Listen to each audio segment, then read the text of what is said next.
Hello everyone, today we'll dive into a supply chain transportation cost optimization project.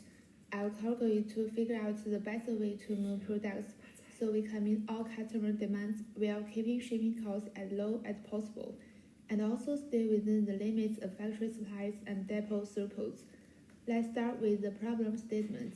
As shown on the slide, we need to determine the optimal product flow. We have two factories, Liverpool and Brighton. Then there are 4 depots, Newcastle, Birmingham, London, and Exeter. These depots can be used as transshipment points when feasible. Finally, there are 6 customers with diamonds, C1 to C6. The task is to get products from the factories via depot to customers, meeting all diamonds at the lowest shipping cost while respecting factory supply and depot throughput limits. Now let's look at the model formulation. The objective function is to minimize the total shipping cost, which is the sum of the product of unit shipping costs and the flow quantity for each possible shipping route between cities. For the constraints, first, the total flow out of each factory can't exceed its supply capacity. Second, the total flow into each customer must exactly match their demand. Third, for each depot, the total flow into it must equal the total flow out of it. Fourth, the total flow into each depot can exceed its throughput capacity.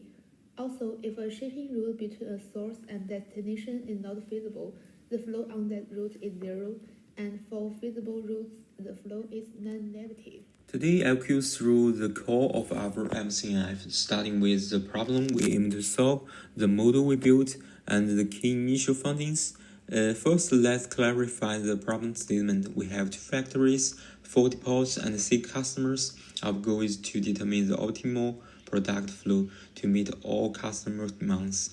And we have 3 non-negotiables: minimize the shipping costs, respect each factory's supply limit, and stay within every depot's throughput capacity. To solve this, we use the minimum cost network flow model for optimizing flow in supply chains. Let me break down into 2 components. First, the objective function minimizes the total transportation cost. Second, the constraints we have to ensure factory output never exceeds their supply capacity. Depots never had more than their throughput limit, and every customer's demand is fully met.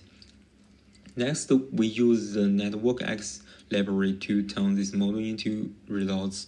We set the demand at the source node to the negative value of the total demand, assign the demand at customer nodes to the previously specified values, and set the demand at all other nodes to 0.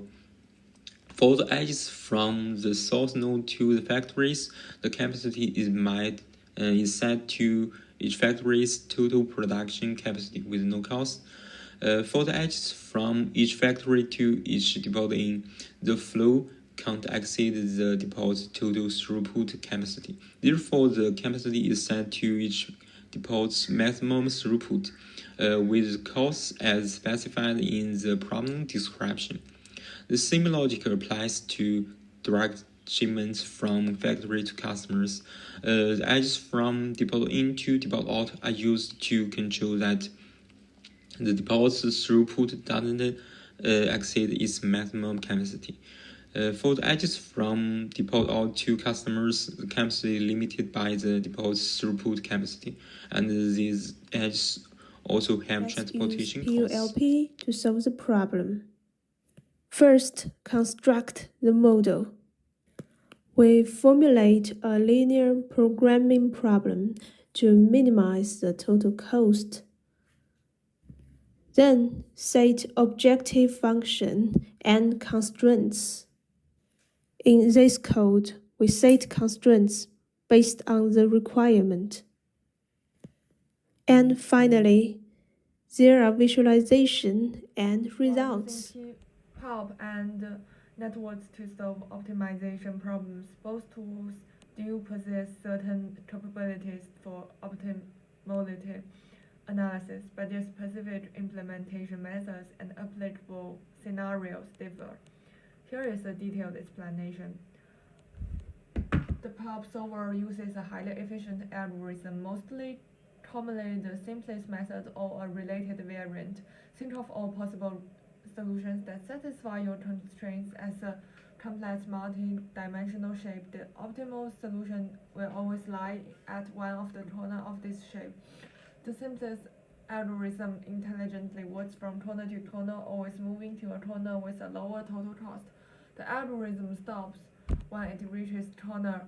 Moving to any adjacent corner would increase the cost. At this point, it is mathematically proven that it has found the global optimum. And the networks, the proof of optimality, when the reduce the cost of all non-tree edges are non-negative, it signifies that there is no alternative path for the flow that could possibly lower the total cost. Any change to the current flow pattern would either violate a constraint or increase the objective's function's value. Also, because the algorithm systematically explored the vertices of all the feasible regions, always moving to a better one and stops only when no better adjacent vertex exists, it's mathematically proven to have found a globally optimal solution. And also the networks and paths already prove the optimality. I still use the networks to solve the dual problem. To prove the optimality myself. The dual problem, the objective of the dual problem can be viewed as a virtual transportation coordinator, attempting to maximize the tolls or value collected from network resources. However, the price set by this coordinator must not exceed the actual transportation cost of any route. Thank you, my teammate, for their effort. Hi, Professor. I'm Fu Xin. I will continue with the resolved cost and safety analysis, which explore how trends in transportation costs affect the optimal supply network. The main goal of this study is to understand both overall and route level cost change, influence total cost and the structure of network. To do this, I apply two types of analysis. First, I test system-wide cost change to see how overall system responds. Second, I carry out a route-by-route sensitivity test, where I gradually adjust the cost of individual routes to see when the optimal network will start to change. Let me start with the first finding. When all transportation costs increase by 10%, the total cost also rises by 10%, which shows the system reacts linearly to cost change. However, the route and flow distribution remain exactly the same. Only the total cost value changed. Next, I look at the factor and depot utilization response to cost change. The results show they keep the same users across all scenarios. Depots such as Birmingham continue to operate at full capacity, remain it is bottleneck of network. This tells us the optimization is robust. Even when cost change, the flow pattern remains stable. Here we can see the top act route under the base scenario. When comparing the plus 10% and minus 10% cost cases, the same route stayed active when the same flow value. So again, the network proved that small cost change would affect the routing decision. Now let's look at more closely at individual routes.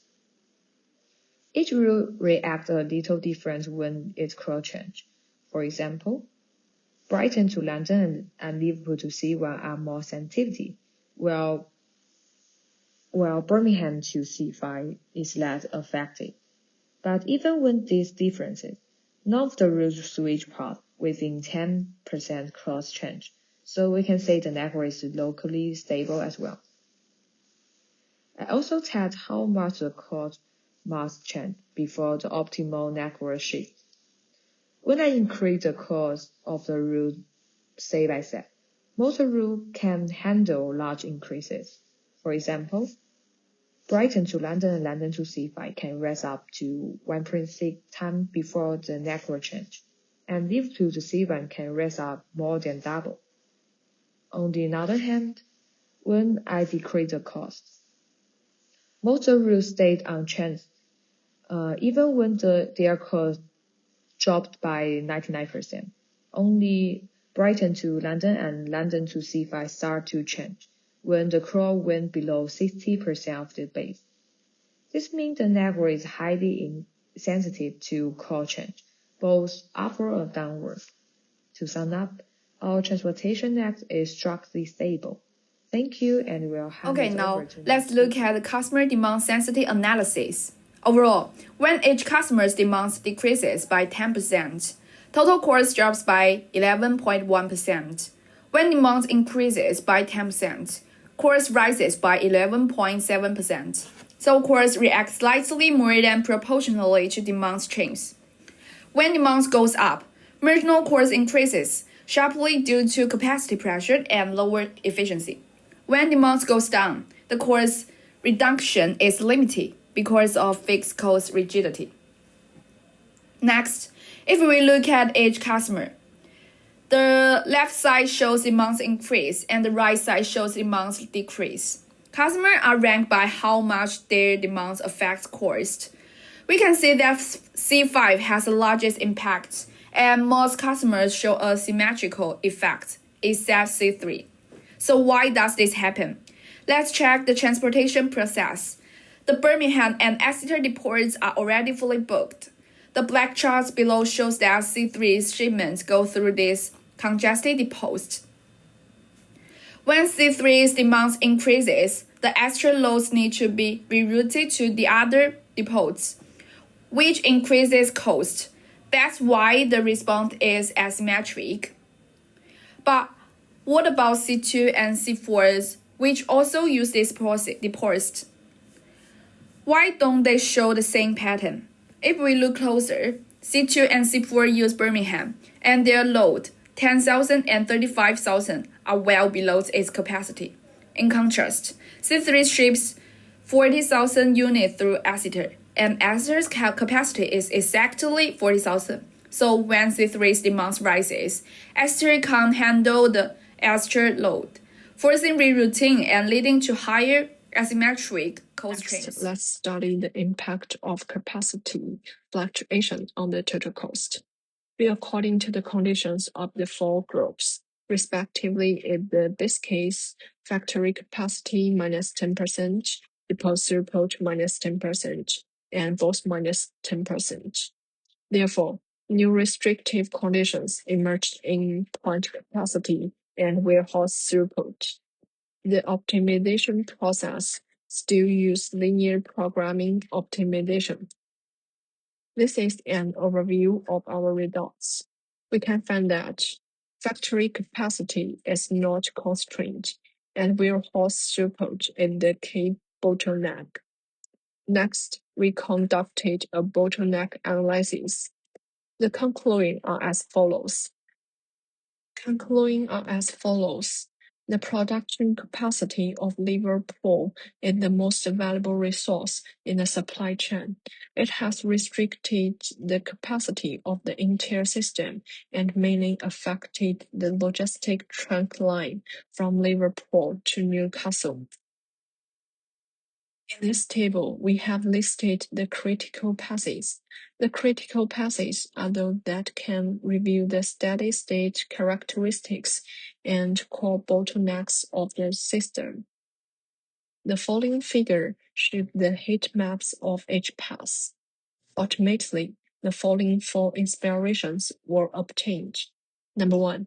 Monitor Liverpool factory capacity because it is the highest impact on the total cost. Number 2. Implement buffer capacity for critical depots, especially Newcastle and London. Number 3. Develop contingency routing plans for most affected paths. 4. Consider demand-side management for high Which method variability yields the same customers. optimal cost of 198,500. The MCNF method is significantly faster, with a total runtime of 0.00667 seconds compared to 0.61 seconds for the PULP method.